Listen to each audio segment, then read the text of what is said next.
ሰላም ጤና ይስጥልኝ የገበያ ቢዝነስ ቤተሰቦቻችን፣ ዛሬ በሀገራችን የኢኮኖሚና የልማት እንቅስቃሴ ላይ ትልቅ መነጋገሪያ የሆኑ መረጃዎችን ይዘላችሁ ቀርበናል። በመጀመሪያም በአዲስ አበባ ከተማ እምብርት እየተከናወነ ለሚገኘው ግዙፍ የኮሪደር ልማትና የወንዝ ዳር ፕሮጀክት ብቻ 1.3 ትሪሊዮን ብር ፈሰስ መደረጉ ተሰምቷል። ይህ ከከተማ አስተዳደሩ ዓመታዊ በጀት በብዙ እጥፍ የሚበልጥ ገንዘብ ከየት ተገኘ? በቢሊዮኖች የሚቆጠር ወጪ የተደረገባቸው እነዚህ ፕሮጀክቶችስ አዲስ አበባን እንዴት ሊቀይሯት ይችላሉ?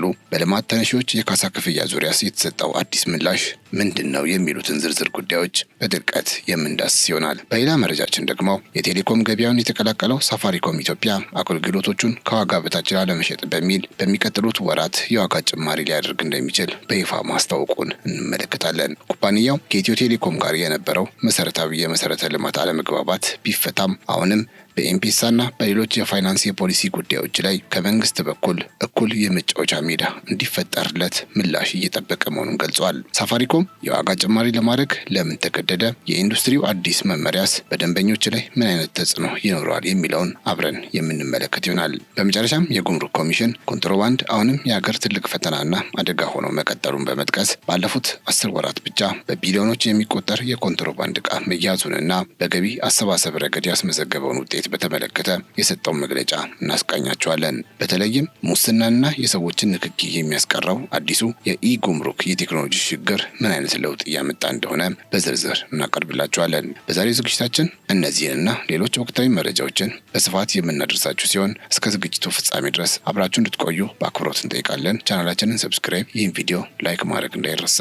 ካፍታ ቆይታ በኋላ ተመልሰን እንገናኝ።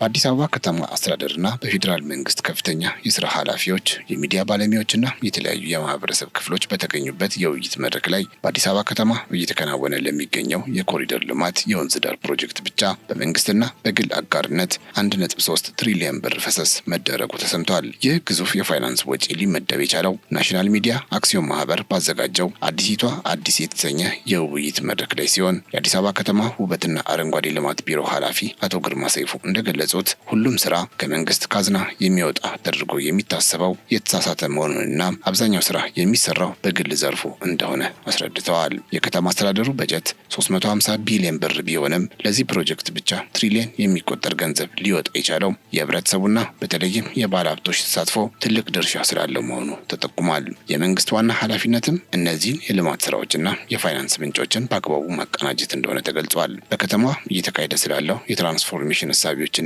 ትግበራዎች ሰፋ ያለ ጽሑፍ ያቀረቡት ዶክተር እሸታየሁ ክንፉ በበኩላቸው 5414 ሄክታር መሬት በትራንስፖርት መር ኮሪደሮች የከተማ ማደስ ስራ መከናወኑን ይፋ አድርገዋል። በዚህ መሰረት 250 ኪሎ ሜትር የአስፋልት መንገድ፣ 368 ኪሎ ሜትር የእግረኛ መንገድ፣ 250 ኪሎ ሜትር የብስክሌት መስመር፣ 180 ኪሎ ሜትር ፓርኪንግ እና ተርሚናል እንዲሁም 180 ኪሎ ሜትር የውሃ ፍሳሽ መስመሮች መሰራታቸውን በዝርዝር አስረድተዋል። የወንዝ ዳርቻ ፕሮጀክቱን ሽፋን በተመለከተም 1160 ሄክታር መሬት መሆኑንና ይህም 50 ኪሎ ሜትር እርዝማኔ እንዳለው ተፈጥሮን መሰረት ባደረገ መልኩ በ456 ሄክታር መሬት ላይ ስራዎች መከናወናቸውን ታውቋል። ይህ አይነቱ ግዙፍ ፕሮጀክት መንግስት ሁሉንም ነገር ብቻውን ከመያዝ ይልቅ የግል ዘርፉን በማሳተፍ ሊሳካ እንደሚችል በተግባር የተረጋገጠበት እንደሆነም ተመላክቷል።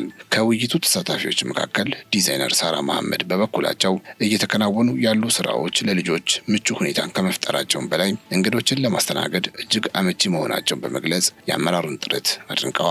ሆኖም ከልማት ተነሺዎች ጋር በተያያዘ የቀረበው የካሳ ክፍያ ንብረትንና ወቅታዊ ሁኔታን ያገናዘበ ስለመሆኑ ጥያቄ አንስተዋል። ልማቱ ዜጎችን ሳይገፋ እንዲቀጥልና በርካታ ሰዎች ዋጋ እየከፈሉበት መሆኑ እንዳይረሳም በመድረኩ ላይ ተነስቷል። ከተሞች ሲስፋፉ ሊከተሉ የሚችሉ የፖለቲካ የማህበራዊና የኢኮኖሚ ጉዳቶች እንዳሉና ይህም ከበጎ ጎኑ ጎን ለጎን ሊታይ እንደሚገባ ተመላክቷል። ዶክተር እሸታየሁ ለጥያቄዎቹ በሰጡት ምላሽ አዲስ አበባ ምን ያህል ሰው መሸከም እንዳለባት እስካሁን የተቀመጠ ገደብ ባይኖርም የከተማ የመሬት ወሰን ግን የተከለለ መሆኑን ገልጸዋል። የካሳ ክፍያን በተመለከተ በቀረበው ጥያቄ ላይ ማብራሪያ የሰጡት ኃላፊው የካሳ ሳይንስ የህግና የኢኮኖሚ ውህደት መሆኑንና የትኛውም ክፍያ በገበያ ዋጋ ሲተመን እኩል መካስ አስቸጋሪ እንደሆነ አስረድተዋል።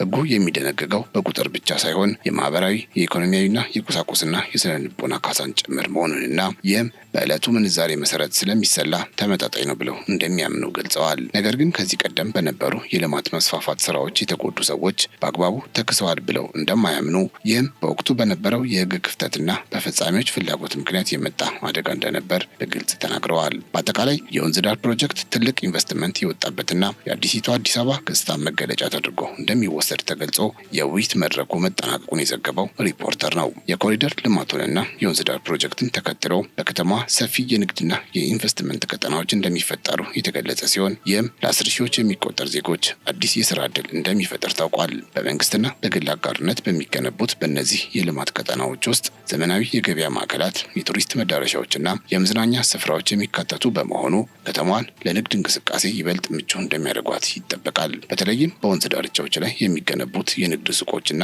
ካፌዎች የአካባቢውን ማህበራዊ መስተጋብር ከማሳደግ ባለፈ ለከተማ አስተዳደሩም አዲስ የገቢ ምንጭ እንደሚሆኑ ተመላክቷል። ይህ የልማት እንቅስቃሴ ከውበትና ከጽዳት ባለፈ አዲስ አበባን በምስራቅ አፍሪካ ግንባር ቀደም የንግድና የቱሪዝም ማዕከል ለማድረግ የታለመ መሆኑም ተጠቁሟል። የከተማ አስተዳደሩ እነዚህን አዳዲስ የንግድ ስፍራዎች ለወጣቶችና ለስራ ፈጣሪዎች በልዩ ሁኔታ ለማመቻቸት ማቀዱ ተገልጿል።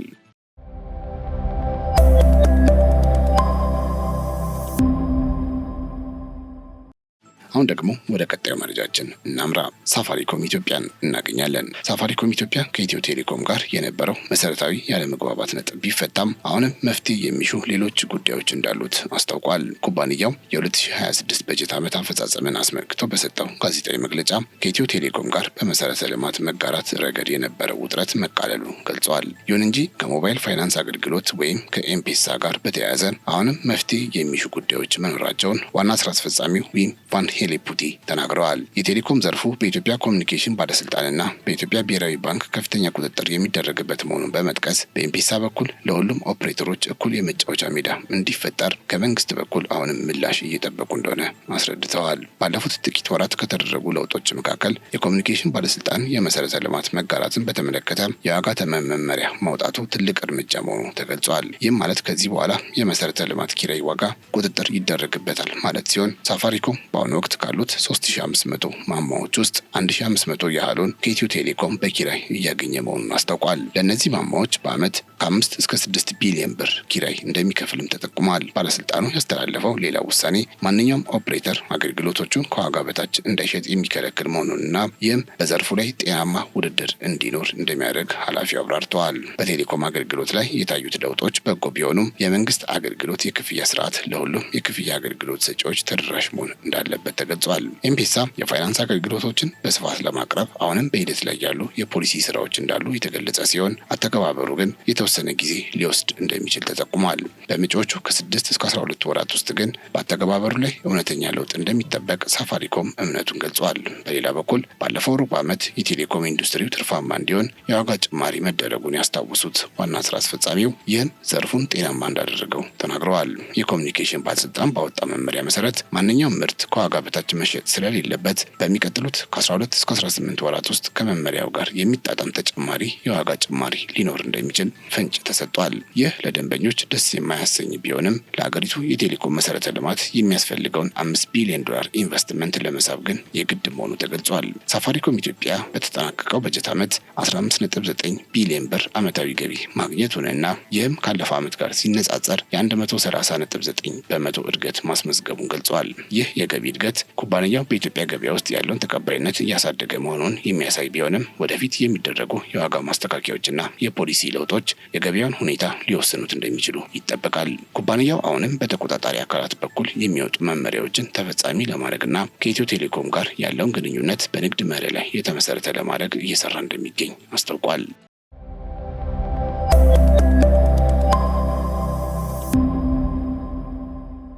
የመጨረሻው መረጃችን ጉምሩክ ኮሚሽንን የሚመለከት ይሆናል። ኮንትሮባንድ አሁንም የሀገር ትልቅ ፈተና ሆኖ መቀጠሉን ጉምሩክ ኮሚሽን በሰጠው መግለጫ አስታውቋል። የኢትዮጵያ ጉምሩክ ኮሚሽን ኮሚሽነር ዶክተር ደበሌ ቃበታ የ2018 በጀት ዓመት የ10 ወራት እቅድ አፈጻጸምን በተመለከተ በሰጡት ጋዜጣዊ መግለጫ ኮንትሮባንድ ሀገር እየተፈተነችበት ያለ ትልቅ አደጋ መሆኑን ገልጸዋል። በተለይም ወደ ሀገር ውስጥ የሚገባው የኮንትሮባንድ ዕቃ ከኢትዮጵያ ታሪክ ጋር እኩል የቆየ ፈተና መሆኑን በመጥቀስ ኮሚሽኑ ከተለያዩ አካላት ጋር በመቀናጀት ይህንን ለመከላከል ከፍተኛ ርብርብ እንዲቀርብ እያደረገ እንደሚገኝ አስታውቀዋል። በዚህ መሰረት በተያዘው በጀት ዓመት 10 ወራት ውስጥ ብቻ በገቢና በውጪ ኮንትሮባንድ ምክንያት ሀገር ልታጣው የነበረ 23.1 ቢሊዮን ብር የሚገመት ቁሳቁስ በቁጥጥር ስር መዋሉን ኮሚሽነሩ አስረድተዋል። በዚህ ህገወጥ የኮንትሮባንድ እንቅስቃሴ ላይ ተሰማርተው የተገኙ 1295 ኮንትሮባንዲስቶች በቁጥጥር ስር ውለው ለህግ እንዲቀርቡ መደረጉንም ኮሚሽኑ ገልጿል። ከዚሁ ጎን ለጎን የሀገር ውስጥ የማምረት አቅምን ለማሳደግና ኢንቨስትመንትን ለመደገፍ ኮሚሽኑ በ10 ወራት ውስጥ 329.2 ቢሊዮን ብር የሚገመት የቀረጥ ነጻ ማበረታቻ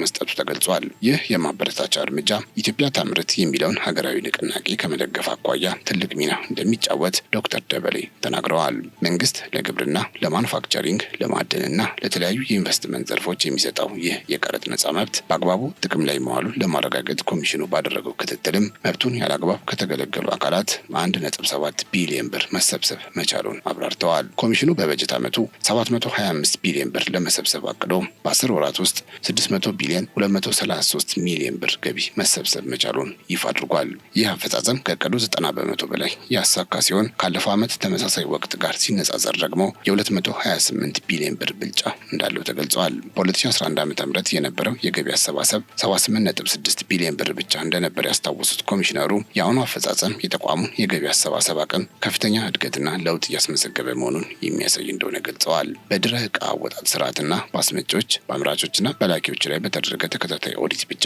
20.2 ቢሊዮን ብር ገቢ መገኘቱም ለስኬቱ አንዱ ምክንያት መሆኑ ተጠቁሟል። ከዚህ ባሻገር የጉምሩክ ኮሚሽን የገቢ አሰባሰቡንና የቁጥጥር ስርዓቱን ይበልጥ ውጤታማ ለማድረግ ሙሉ በሙሉ በቴክኖሎጂ የተደገፈ ኢጉምሩክ አሰራርን ወደ ተግባር እያሸጋገረ መሆኑን ገልጸዋል። ይህ አዲስ የቴክኖሎጂ ስርዓት አስመጪዎችና ላኪዎች ሰነዶቻቸውን ካሉበት ቦታ ሆነው በኢንተርኔት አማካኝነት እንዲያጠናቅቁ የሚያስችል በመሆኑ በድንበርና በቅርንጫፍ መስሪያ ቤቶች የሚታየው መጨናነቅ በከፍተኛ ሁኔታ እንደሚቀንስ ተመላክቷል።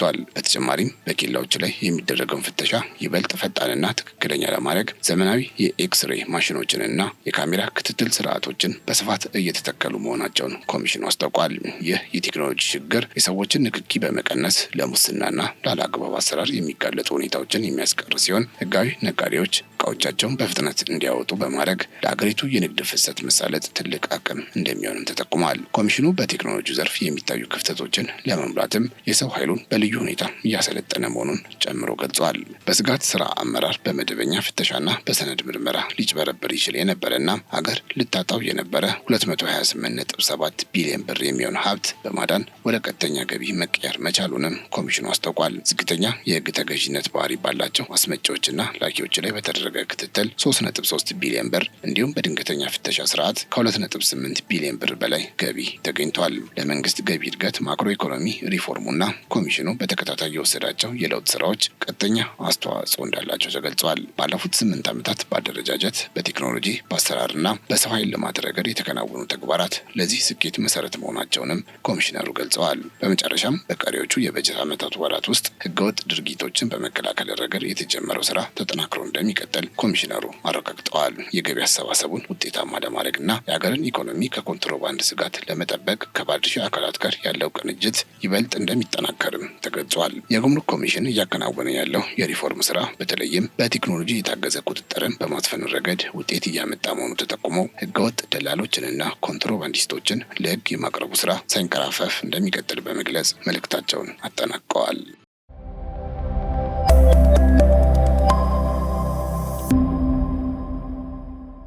የተከበራችሁ የገበያ ቢዝነስ ቤተሰቦቻችን ለዛሬ ያዘጋጀላችሁ አጫጭር መረጃዎች እነዚህን ይመስሉ ነበር። አብራችሁ ስለነበራችሁ እጅግ እናመሰግናለን። ቻናላችንን ሰብስክራይብ፣ ይህን ቪዲዮ ላይክ ማድረግ እንዳይረሳ። በያላችሁበት ሰላም